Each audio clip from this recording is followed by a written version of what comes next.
Dans l'épisode d'aujourd'hui, je te parle de la troisième boisson qui est la plus consommée à travers le monde. Non, c'est pas l'eau, non, c'est pas le thé, mais ça reste que c'est une boisson qui est extrêmement consommée à travers le monde, tant aux États-Unis qu'au Canada, qu'en Europe, partout vraiment. C'est une des boissons les plus populaires et qui a eu le plus de déclinaisons également. Je te parle bien sûr de la caféine. La caféine, en fait le café, il y a plus de 2,25 milliards de tasses de café consommées chaque jour, ce qui en fait la troisième boisson la plus consommée à travers le monde entier. Au niveau de la consommation, ça représente environ 120 millions de tonnes de caféine par année. 120 millions de tonnes de caféine et non de café par année qui est consommée à travers le monde. Mais le problème avec la caféine, c'est qu'elle est souvent surconsommée. Donc, aujourd'hui, dans l'épisode, c'est un petit peu ce qu'on va aller voir. En fait, c'est quoi la caféine? C'est ce qu'on va aller explorer un petit peu plus. Et c'est quoi ses mécanismes d'action? Qu'est-ce qui fait que la caféine fonctionne? Pourquoi le monde consomme la caféine? Mais c'est quoi aussi le danger derrière tout ça de consommer trop de caféine? Comment aussi bien l'utiliser? Parce qu'il y a un drawback, oui, à la caféine, de dire que c'est dangereux de trop en consommer. Par contre, on peut quand même l'utiliser de façon efficace qui va nous aider au niveau de nos entraînements, au niveau de notre productivité, au niveau de notre énergie, sans avoir tous les effets négatifs. On va aller voir bien sûr les dosages possibles de caféine pour maximiser nos résultats en limitant le plus possible les downsides. Et à la fin, je vais vous présenter un stack ultime de comment combiner la caféine avec d'autres molécules pour avoir juste les effets bénéfiques au final et pas avoir tous les effets négatifs qu'on veut de la caféine au niveau du stress, des palpitations cardiaques et compagnie. Mais avant tout ça, on va aller comprendre vraiment c'est quoi la caféine. La caféine, c'est quoi? C'est un psychostimulant. Ce que ça veut dire en gros, ce gros mot-là, c'est que c'est une molécule qui va avoir une action au niveau du cerveau, au niveau des molécules du cerveau. Et ça va venir stimuler certaines hormones et en bloquer d'autres. Donc, comment que la caféine fonctionne au niveau du cerveau, vu que c'est un psychostimulant? Donc, l'adénosine va venir bloquer la production d'adénosine.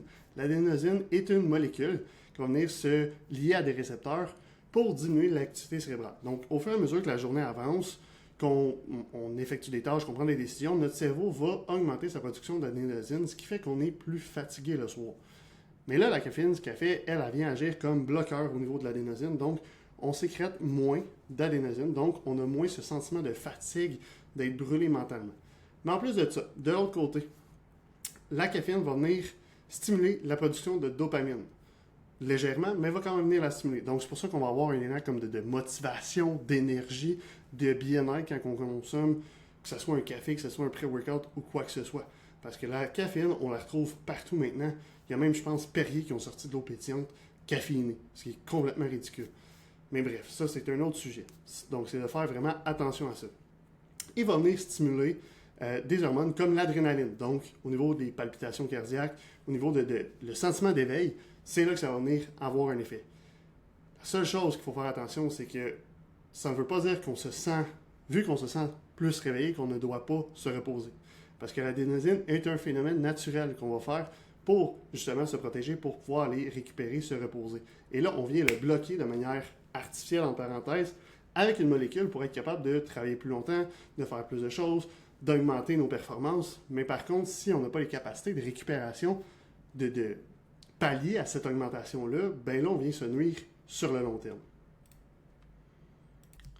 Maintenant, c'est quoi les problèmes reliés à la caféine, mais surtout à la surconsommation de caféine? Parce qu'on s'entend que les journées sont longues, les heures de sommeil des fois sont plus courtes, on a des choses à faire en après-midi, on se sent un peu fatigué, bah, je vais me prendre un autre petit café, ah, il faut que je reste plus tard à soir au bureau, je vais prendre un autre café, puis je vais finir ce que j'ai à faire, puis après ça, je vais retourner chez moi. De toute façon, moi, le café, ça m'endort pas. C'est quoi les problèmes derrière tout ça? Le premier problème qu'on va avoir, c'est la tolérance. Plus on va consommer de caféine, plus on va développer une tolérance à la caféine. Donc, éventuellement, ben, ça va nous prendre plus de caféine pour avoir le même résultat. On tombe dans un cercle vicieux, évidemment. Donc, je me sens fatigué, je prends plus de caféine, je dors moins bien, la récupération est moins bonne, je me sens encore plus fatigué, je reconsomme encore plus de caféine. Et là, ben, on tombe dans un cercle vicieux sans fin parce qu'on développe notre tolérance à la caféine, ce qui fait qu'éventuellement, ben, on va devoir prendre des énormes dosages de caféine pour pas grand-chose, voire pas de résultat du tout. Le deuxième problème qu'on voit beaucoup avec la caféine, c'est la fatigue masquée. Comme je le mentionnais, la caféine ne va pas pallier à un manque de récupération, à un manque de sommeil. On va venir masquer le sentiment de fatigue, on va venir masquer le sentiment de besoin de récupération. Le problème avec ça, c'est qu'on le sait bien que si on veut être productif, si on veut pouvoir progresser dans un entraînement, si on veut être optimal dans une journée, qu'on veut prendre des bonnes décisions, on doit être reposé. Même si on était un robot, on devrait aller se brancher pour pouvoir récupérer dans une journée, pouvoir recharger ses batteries. Fait que c'est un petit peu le même principe. La caféine va venir masquer le sentiment de fatigue. Mais en venant masquer le sentiment de fatigue, on ne fera peut-être pas la sieste qu'on avait besoin de faire, peut-être qu'on va diminuer encore nos heures de sommeil, mais tout ça va venir avoir un effet néfaste. Parce que, justement, le corps ne peut même pas récupérer, il n'est même pas en période de récupération. Puis là, on vient masquer son système de fatigue pour pouvoir en faire encore plus, travailler encore plus longtemps. Donc, nécessairement, on fait juste accumuler une dette à chaque fois. Puis à un moment donné, ben, un extrême, ça va péter aux frettes, puis ça se peut que la personne ait une dépression, tombe en arrêt de travail ou quoi que ce soit parce qu'elle n'est plus capable de fonctionner au quotidien parce que la fatigue a été masquée trop longtemps de façon quotidienne, ce qui fait que, ben, là, le corps, il a juste besoin de récupérer, il a besoin de shutdown pour être capable de continuer par la suite. Et le troisième problème, ben, c'est les troubles de sommeil. Donc, la caféine va avoir environ une demi-vie de 5 à 8 heures. Ça dépend des personnes, ça dépend de la vitesse de la métabolisation de la caféine, et ça, c'est propre à tous et chacun. Donc, de prendre un café à midi, ça se peut que la molécule soit encore active à 8 heures le soir. C'est pas impossible. Il y en a qui sont encore plus long que ça. Donc, c'est pas parce que vous endormez bien, c'est pas parce que tu te réveilles pas durant la nuit quand tu prends un café, que ça va pas venir nuire à ton sommeil. Parce que si tu prends la caféine trop proche de ton sommeil, ça va t'empêcher de tomber dans un sommeil profond et dans un sommeil récupérateur. Donc, encore une fois, de récupérer de ce moment-là. En plus de ça, la caféine va venir stimuler l'adrénaline. L'adrénaline, c'est un stresseur. Ça va venir nuire au niveau de la gestion de stress. Ça va augmenter les palpitations cardiaques, ça va augmenter le rythme cardiaque. Donc, déjà, si on a une bonne dose de stress avec le travail et compagnie dans la journée, on vient juste mettre une couche de plus avec la caféine. On s'imagine que c'est pas vraiment l'idéal, on s'entend. Et tout ça peut créer des problèmes de sommeil. Là, si on crée des problèmes de sommeil, on est plus fatigué, qu'est-ce qu'on fait? On consomme encore une fois plus de caféine. On tombe encore dans ce cercle vicieux-là, qu'on va créer de la tolérance, puis finalement, on va juste élever notre stress. Un autre trouble un peu moins connu de la caféine, c'est au niveau de la baisse de la sensibilité à l'insuline. Parce que, veut pas, on va être plus stressé. Si on est plus stressé, on va avoir une hausse de cortisol qui est l'hormone du stress. Si on a une hausse de cortisol, automatiquement, notre sensibilité à l'insuline va diminuer à travers le temps. Donc, si on prend tout ça en accumulation, une surconsommation de caféine peut être très, mais extrêmement néfaste sur le long terme.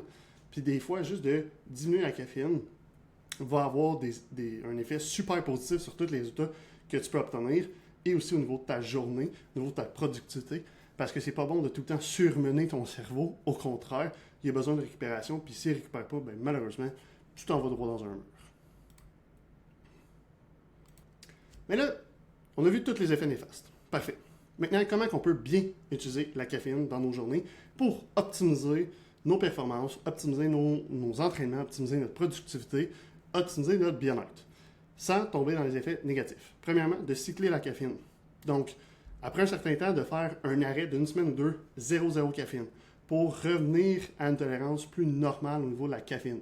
Donc, comme que je disais, on va développer une tolérance. Là, on va venir la reset, entre parenthèses, pour repartir sur une base normale, que dire un café, ça va être suffisant, puis je n'aurai pas besoin de prendre des boissons énergisantes dans ma journée pour sentir la stimulation au niveau de la caféine.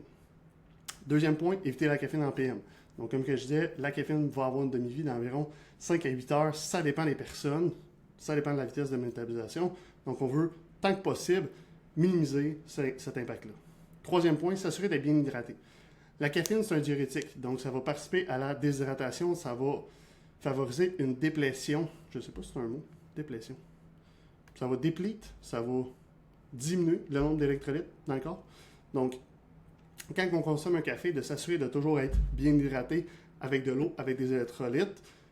Et, petite parenthèse, c'est important que si vous consommez des pré-workouts avant ou pendant votre entraînement, d'avoir une bonne source d'eau ou d'électrolytes avec votre entraînement, avant, après, pendant, pour s'assurer que vous restez hydraté. Parce que là, vous prenez de la caféine pour augmenter vos performances. Par contre, si vous êtes déshydraté, ça va diminuer vos performances. Donc là, c'est un drawback.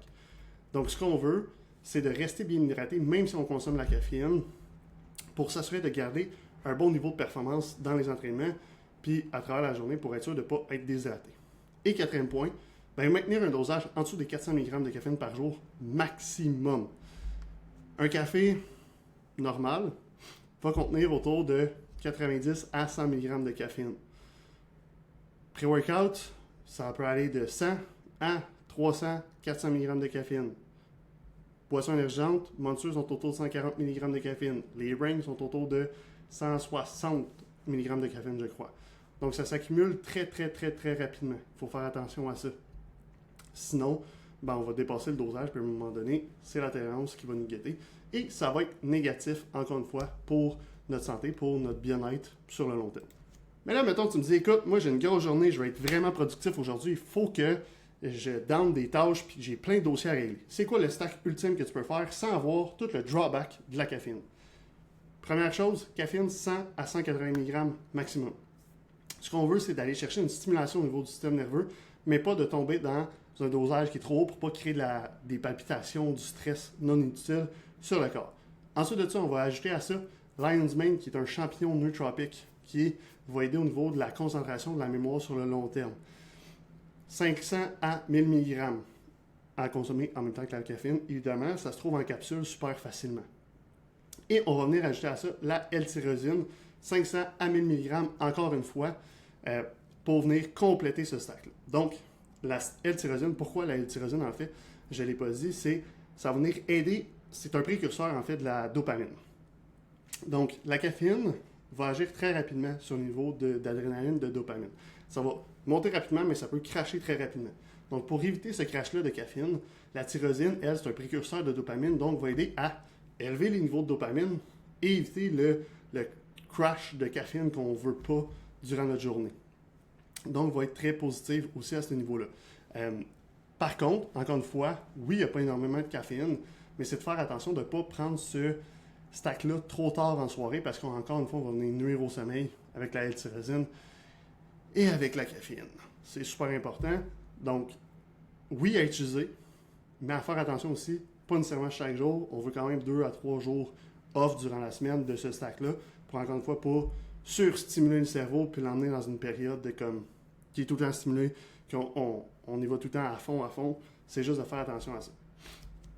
Alors, c'est quoi la conclusion de tout ça au niveau de la caféine? La caféine, c'est une molécule psychoactive qui peut être très intéressante si elle est utilisée intelligemment, efficacement et à plus petit dosage, et qu'il y a un cycle qui est fait.